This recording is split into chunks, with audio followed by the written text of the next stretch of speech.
Bom dia, boa noite, boa tarde, boa madrugada. Não sei o horário que você estará vendo este vídeo, né? Mas a gente vai falar um pouquinho sobre a arte do barroco. O termo barroco, né? Não tem nada a ver com ai, fiz o barro, né? Não tem nada a ver com dor de barriga, barro, rouco, né? É um termo negativo também, né? Em termos do sentido de algo que não é muito bem visto. Tá? Então o termo barroco é do Portugal, tá? Que significa pérola irregular. Barueco, que teve a sua origem na Itália. Mas que é isso? É de Itália de novo? Quando é que a gente vai para a França? Tá, calma. Né? Nós vamos ver que a Itália, não agora em Florença, que foi o Renascimento, mas em Roma, tá, pessoal? Que vai surgir as artes com essa característica do barroco, tá? Ela vai surgir no final, né, do século XVI, e esse movimento vai ser difundido para outros países da Europa e vai chegar até na América Latina e no Brasil, tá?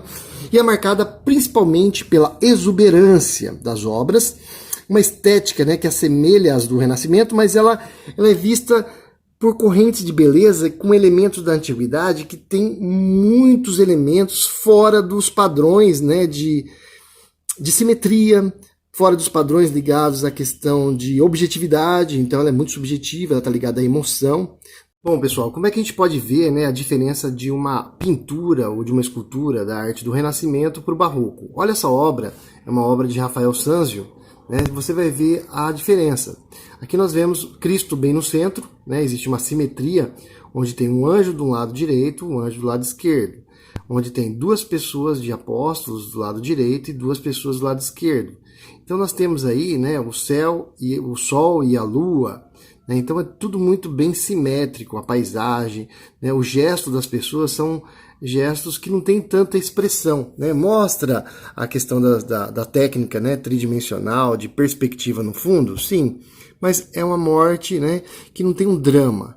Tem uma qualidade profissional técnica, mas não falta emoção. Figura ideal de um Jesus, né, loiro dos olhos azuis, morto, com uma cena onde ele está lá descansando, morto, a Maria está lá sofrendo de uma forma serena, né? Ai, meu filho morreu. Agora não, no Barroco, eles vão fazer tanto na pintura quanto na escultura uma cena de Maria sofrendo mesmo, a fisionomia dela, né? Ela com dor no coração, e eles vão pegar o que é um sentimento de uma pessoa que perde um filho, né? Aquele drama de ter visto alguém perder um filho, e vão pôr na escultura, vão pôr na pintura, né? Aquela gestualidade da mão, da expressão, né? Ai, meu filho morreu. Então esse gesto aqui, né, é um gesto que vai dramatizar. E as pessoas vão falar, nossa, Jesus morreu e a mãe dele está sofrendo, e eu estou aqui, né, nesse mundo, né, de muita ostentação, de muita riqueza, e vou para o inferno, e olha só quanta coisa, e a igreja está me chamando de novo, né? Eu tenho que ajudar a igreja, eu tenho que ser mais fervoroso, mais fiel, né, mais... E aí vocês vão ver um Cristo também, né? Que esse Cristo está lá morto, sereno, né? Com aquele sofrimento dele, sem muitas marcas de cortes. E aí você vai ver o filme chamado A Paixão de Cristo, de Mel Gibson, né? Que tem lá toda uma surra que ele leva, e as pessoas ficam com tanta dó de Jesus que ela chora, porque ele está apanhando, está morrendo por nós. Então, quando você olha uma escultura, uma pintura do Barroco, onde tem Jesus, é um Jesus que tem até a pele da escultura, né, esfarelada, com parte de bastante sangue, com osso mostrando, né? Então você fala, nossa, esse Jesus está acabadinho, está derrubado porque ele sofreu. Então é uma escultura que vai dramatizar, vai ser uma coisa mais teatral, né? É uma arte que teatraliza, uma arte que encena uma situação onde o fiel novamente volta para a igreja. Não é mais aquele fiel racional de falar, Jesus morreu por nós. Não, agora, nossa, Jesus morreu por nós. Como ele sofreu por nós, né? Então vai ter esse drama na arte, tá, pessoal? Agora estamos aqui diante de uma obra de Michelangelo Caravaggio. Olha só, né? A obra dele, ela tem um fundo escuro, não tem mais aquela paisagem, né? Se vocês forem observar, não tem mais a paisagem, é quase que uma cena teatral. Jesus ali, né? E as pessoas têm uma característica onde a gestualidade da mão, do olhar, né? Bem mais natural. As pessoas agora têm características que são parecidas com as pessoas reais, não tem mais idealização da forma, e não tem mais a simetria, olha só, né? A figura ela está dentro de um ângulo agora diagonal, ó, né? Ela não tem mais a quantidade de um lado do outro, ela está na diagonal. O jogo de claro e escuro é bem forte, ó. A técnica do claro e escuro, e bem dramática e como uma encenação teatral, né, com holofotes. Essa é uma obra de Michelangelo de Médici Caravaggio, principal representante do barroco italiano. Essa outra obra é uma obra de Peter Paul Rubens, tá? Outro representante do barroco, e você vai ver também o exagero. Olha só o tanto de formas que tem, né, na pintura, né, muito exagerado as formas, o corpo, a torção do corpo, né, ó, a musculatura tensa, né, ó. Olha a falta de simetria que tem. Por mais que tenha uma pessoa de um lado e do outro, né, ainda mostra essa parte de diagonal, né, a questão de pessoas ali, ó, onde eles têm mais uma característica ligada ao povo da sua época, né, ao povo do período barroco. Ó. Então vocês estão vendo que ela é bem carregada, né, existe um certo exagero e um fundo sempre escuro. Ó. Essa é outra obra a Crucificação de São Pedro, né, do Caravaggio, que eu acho muito interessante porque ela mostra essa característica, né, de figuras na diagonal, né, ó. Olha lá, diagonal, ó. Né, a figura na diagonal. Tá vendo ali? Parece que é um X, né, mas é uma diagonal que destaca São Pedro. Ali nós temos também Jesus, olha só, com pessoas castigando ele, que lembra muito os modelos que ele pegou na época, que tinha uma característica de pessoas reais, né, modelos não mais idealizados, mas modelos de pessoas que tinham as características de figuras, né? Tipo, ele pegou um bêbado lá na rua, né? Pegou pessoas comuns da rua e usou como modelo. Então tem essa característica mais natural, né? Então existe uma tensão, existe um movimento, ó. Figura sempre escura no fundo, ó. Claro e escuro, jogo de chiaro e escuro. Outra obra, né, do Caravaggio é Judite decapitando Holofernes. Então você vai ver aqui, ó, né, uma tensão muito forte nas mãos, no jogo de luz, né, na expressão do rosto dele, ó, o jogo de luz muito forte na cena, na cara dela, né, ó, assustado, né, cortando o pescoço. Olha a velhinha, parece que ele pegou uma velhinha real mesmo, né, então não é mais aquela figura idealizada, né, ó. Aqui está o tecido que ela vai pegar a cabeça para recolher, né, um jogo de luz, carne, né, então mostrando uma coisa bem carnal. Então daí que está a questão da espiritualidade com a questão carnal, material e espiritual, o dualismo, né, do claro escuro, o tenebrismo, né, que também é uma característica dessas técnicas, né, tenebroso. Então aqui nós temos também outras obras do Caravaggio, né, como Jesus, né, ó, olha a Santa Ceia dele, né, pegando pessoas bem parecidas com da época, a roupa da época, né, ó. Olha só, Jesus, né? Olha as pessoas. Jesus não tem mais aquela barba, né? Olha o gesto da mão dele, né? Então as comidas, né? A natureza morta. Ó. Olha a mão desse apóstolo, né? Olha os significados da concha, né? Daí que vem também alguns simbolismos dentro da arte. A mão, ó. Então existe toda uma luz jogando para dar toda uma mensagem. Então, a arte, ela era uma arte que existia uma mensagem, né? Isso que é interessante, né? Vamos ver que a emoção agora, no Barroco, vai sobressair sobre a razão. Por quê? Porque a igreja está por trás desse movimento, né? É a arte da Contra-Reforma. É a arte do período seiscentista, não mais do período 300, 400, 500. É o período seiscentista, de 1600 para frente. E eu vou ilustrar para vocês, né, aqui no canal nosso de arte, algumas obras para vocês verem a diferença, né, da Pietà de Michelangelo e de uma Pietà do Barroco.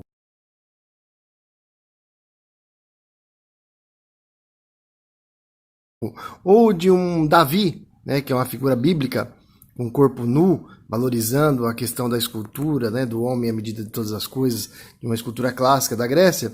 Um Davi de Michelangelo Buonarroti e uma obra de Gian Bernini, Lorenzo Bernini. Então você vai ver ali a diferença da gestualidade, né, da questão da expressão, né, facial, do corpo deles, né, o movimento das obras.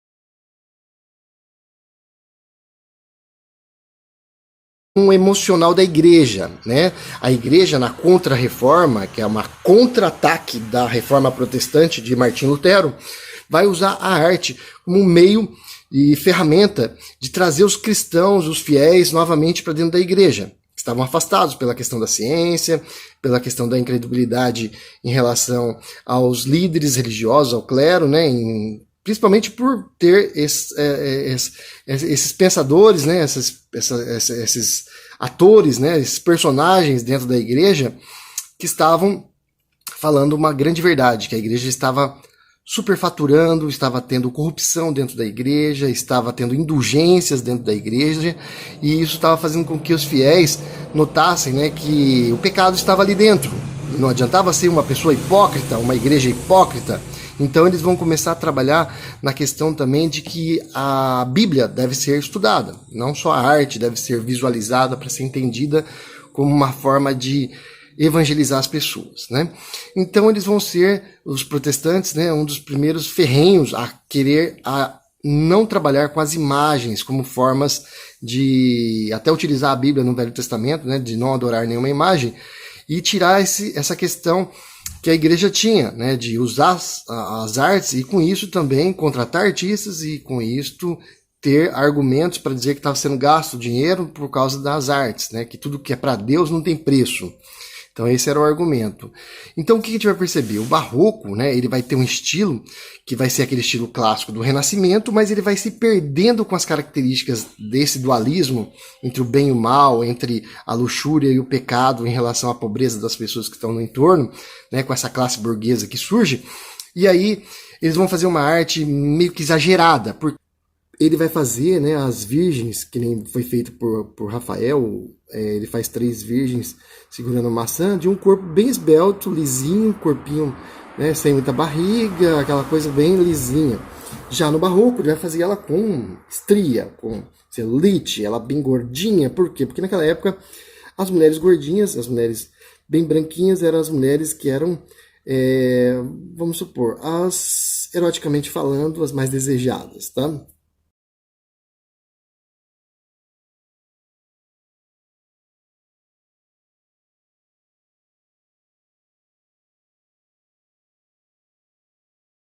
Bom, pessoal, na arquitetura, né, a gente vai perceber que aqui temos uma igreja, né? Aqui tem um sino externo, ó, a verticalidade da igreja, as voltas, né, as volutas, né, bem sinuosas, questão da ideia ainda simétrica, né, da parte do Renascimento, mas com aquelas volutas em cima e bastante arabescos, né? Então vou mostrar para vocês aqui a característica dela, para vocês verem como que é uma igreja do estilo barroco, tá? A arquitetura, ó.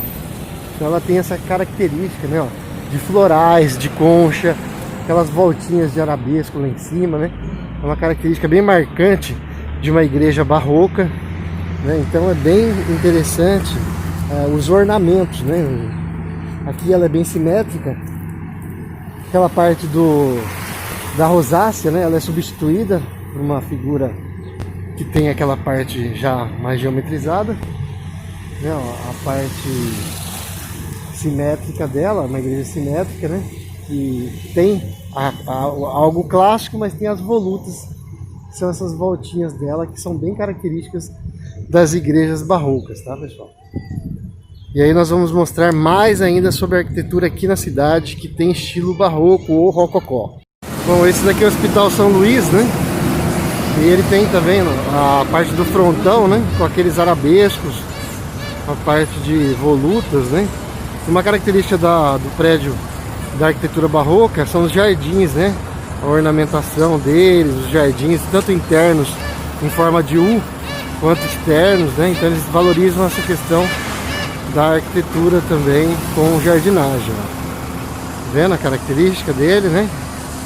As volutas, as formas arredondadas, aquela parte lá do alto, lá em cima, né? Ó. Uma característica bem interessante dos prédios barroco, do estilo barroco.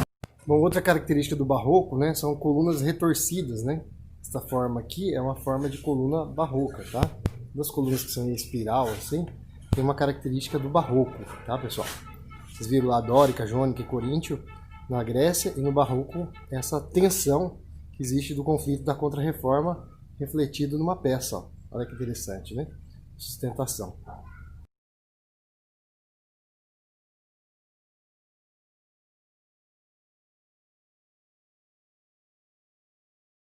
Bom, pessoal, a escultura do Barroco, né, vocês vão ver que, diferente das esculturas tanto do Renascimento, que traz a questão do gesso, quanto do neoclassicismo, ela vai trabalhar com materiais que não são nobres, né, como o mármore. Ela vai trabalhar com pedra-sabão, madeira policromada, né? Você quer a ideia de uma madeira policromada, de uma escultura, né, onde tem o dourado, então volta a questão do dourado, né, na pintura de esculturas. Então vai tirar um pouco dessa característica que as pessoas acham da escultura em mármore, né, que é uma escultura clássica.